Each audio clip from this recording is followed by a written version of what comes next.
बहू की बुरी आदत।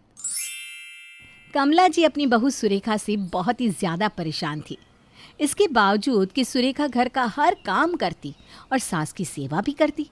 अब आप सोच रहे होंगे कि बहू परफेक्ट होने के बावजूद भी सास परेशान है, यानी कि सास में कोई फॉल्ट है। चलो देखते हैं, गलती सास की है या फिर बहू में सच में कमी है। बहू, चाय तो बना दे, 8 बज गए। बहू बिना ब्रश किए बिखरे बालों में पीले दांत लिए हुए कप लेके सास के पास आती है। लीजिए माँ जी, चाय तो कब की बन गई। और तेरी ये हालत, इसे कौन सुधारेगा? पहले चैन से चाय तो पी लेने दीजिए मुझे। फिर सुरेखा वहीं बैठकर चाय पीती है और कप वहीं छोड़कर चली जाती है। एक तो बिना नहाए बिना ब्रश किए चाय बना के पी भी लिया और ये कप यहीं छोड़कर चली गई। सुरेखा नहाकर खाना भी बना देती है और दोपहर हो जाती है, लेकिन सुबह की चाय का कप अभी भी वहीं टेबल पर पड़ा हुआ था। अरे बहू, ये कप सुबह से यहीं है, रसोई से इसे बॉयकॉट किया है क्या? नहीं माँ जी, वो सुबह मैं यहीं रखकर भूल गई थी। चलिए खाना खा लीजिए। फिर सभी बैठकर खाना खाते हैं और बहू बिना बर्तन साफ किए सोने चली जाती है। शाम को, अरे बहू, तूने किचन और बर्तन अभी तक साफ क्यों नहीं किए? देख, किचन में कितनी चींटियां घूम रही है, ऊपर से कितनी तेज बदबू आ रही है।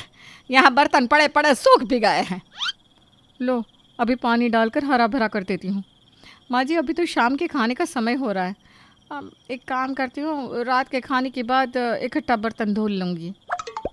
जैसा तुझे ठीक लगे, लेकिन याद से धुल देना। लेकिन ये क्या, रात के खाने के बाद तो सुरेखा को इतनी तेज़ नींद आती है कि सुबह ही आँख खुलती है और पूरे घर में गंदे बर्तन की बदबू। नास पीटी कहीं की, कल की कह रही हूँ कि बर्तन धुल कर सोना, लेकिन आलस से फुर्सत मिले तब तो। अरे अभी कर देती हूँ ना माँ जी। फिर बहू सास की 4 गालियाँ सुनने के बाद बड़ी मुश्किल से 4 बर्तन धुलती है कि अभी का खाना बनाने के लिए तो बर्तन हो ही गया है। एक काम करती हूँ, इसे दोपहर में धुल लूँगी। तभी रोहन वहाँ आ जाता है। सुरेखा, शाम में एक अच्छी मूवी लगी है थिएटर में, तो जल्दी से तैयार रहना, शाम को मूवी देखने जाएंगे।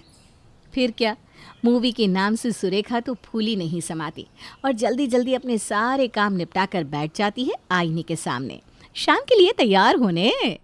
और शाम में जब रोहन आता है, वो मूवी के लिए चली जाती है। और शाम में जब सासू माँ कमरे से बाहर निकलती हैं, लगता है कि इस कालमुहे ने अब तक बर्तन नहीं धुले।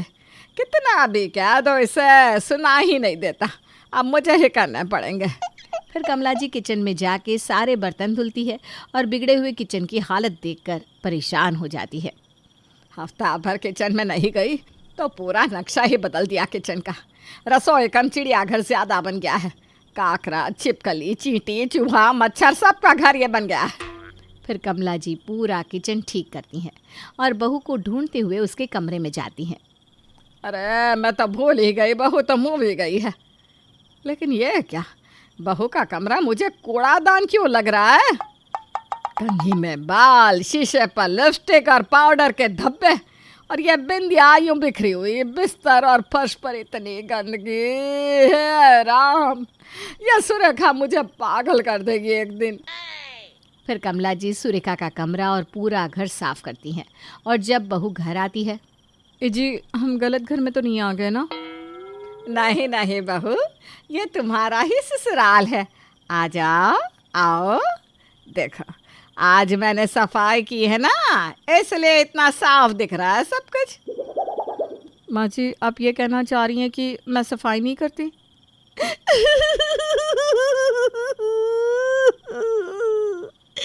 देखा, माँ जी मुझ पे आरोप लगा रही है।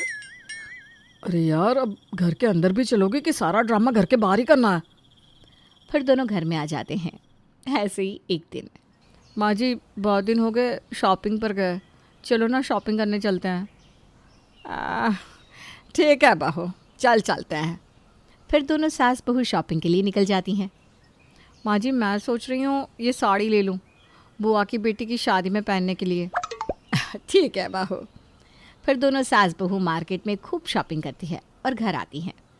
बहू, सारे कपड़े अलमारी में संभाल कर रखना, फेंक मत देना। वहीं बहू जैसे ही कमरे में जाती है, जरा मैं देखूँ तो इसकी फिट तो प्रॉपर है ना, वरना बाद में दुकानदार रिटर्न भी नहीं लेगा। फिर बहू एक एक करके सारे कपड़े नाप कर देखती है। कपड़े तो सब एक से एक है, लेकिन ये क्या, मेरा तो पूरा बेड भर गया कपड़ों से। जाने दो, वैसे भी अभी तो मैं रसोई में जा रही हूँ, बाद में इसकी घड़ी लगाकर अलमारी में रख दूँगी। फिर बहू सारे कपड़ों को कमरे में ऐसे ही अस्त व्यस्त छोड़कर रसोई में आ जाती है और घर का सारा काम निपटाती है। आज तो काम करते करते इतनी देर हो गई, पता ही नहीं चला। भूख भी बहुत ज़ोर की लग रही है। फिर बहू खाना लेके अपने कमरे में चली जाती है और खा के थाली वहीं बेड पर रखकर भूल जाती है। कुछ देर बाद सास बहू को आवाज़ लगाते हुए उसके कमरे में आती है। सुरेखा बहू, कहाँ है तू? यहाँ तो सुरेखा नहीं है, लेकिन यह क्या, ये तो वही नए कपड़े हैं जो आज हम बाजार से लाए थे, और इस पर खाने की झूठी थाली रखी है, ऊपर से इतने दाग। ये सब देखकर सास का गुस्सा मानो फूट पड़ने को था। माँ जी, मैं तो छत पर कपड़े सुखाने गई थी, अब फालतू में मुझे कमरे में ढूंढ रही थी, बताइए क्या हुआ? ये क्या है? तुझे कहा था मैंने कि सारे कपड़े अलमारी में अच्छे से रख देना, और ये क्या, खाना खा के थाली भी तूने यहीं रख दी है। सारे कपड़ों में खाने के दाग लगा दिए हैं। अपनी इस गंदी आदत को सुधार ले बहू, और जो भी कपड़े में दाग लगे हैं वॉशिंग मशीन में डालकर धुल दे, बाकी के कपड़े अलमारी में रख दे, और ये थाली पहले बेसिन में ले जाकर रख दे।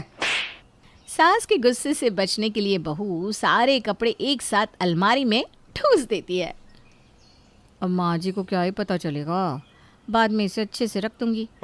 वहीं अगली सुबह जब पति ऑफिस जाने के लिए फाइल ढूंढ रहा था। सुरेखा, मेरी ब्लू वाली फाइल कहाँ है? बहुत ही इम्पोर्टेंट है, जल्दी से दो ना। जी, अलमारी में आगे ही रखी है, ले लो। फिर जैसे ही पति अलमारी खोलता है, सारे कपड़े उसके ऊपर गिर जाते हैं। सुरेखा, क्या है ये सब? तभी पति का गुस्सा सुन सास भी वहां आ जाती है और बहू के कारनामे देखकर समझ जाती है कि माजरा क्या है। कल कहा था ना बहू मैंने कि ढंग से रखना कपड़े, आप देख ले। अब जल्दी से मेरी फाइल ढूंढ कर दो, नहीं मिल रही है। अरे यहीं आगे तो रखी थी, लगता है कपड़ों में मिक्स हो गई है। जी बस 10 मिनट दीजिए ना, मैं भी ढूंढ कर देती हूँ। फिर बहू एक एक करके सारे कपड़े फोल्ड करने लगती है, तब उसे कपड़ों में फाइल मिलती है। ये लीजिए जी। पति गुस्से में मुंह बनाकर फाइल लेके वहाँ से चला जाता है। फाइल तो मिल गई, अब बाकी के कपड़े ऐसे ही भर देती हूँ। और एक बार फिर नए कपड़े वैसे के वैसे अलमारी में रख देती है। बहू की ये हरकत देखकर सास अपना माथा पकड़ लेती है। वही सुरेखा अपनी बुरी आदतों से कभी बाज ही नहीं आती। कभी नहाने के बाद नल खुला छोड़कर चली आती, तो कभी बाथरूम में ढेर सारे बाल यूं ही पड़े रहने देती। काम करके सामान उसी जगह छोड़ देती और उठा के ना रखती। घर बेडरूम हमेशा गंदा रहता। टीवी ऑन करती तो बंद करना भूल जाती। वहीं सास के समझाने से उसकी एक ना सुनती।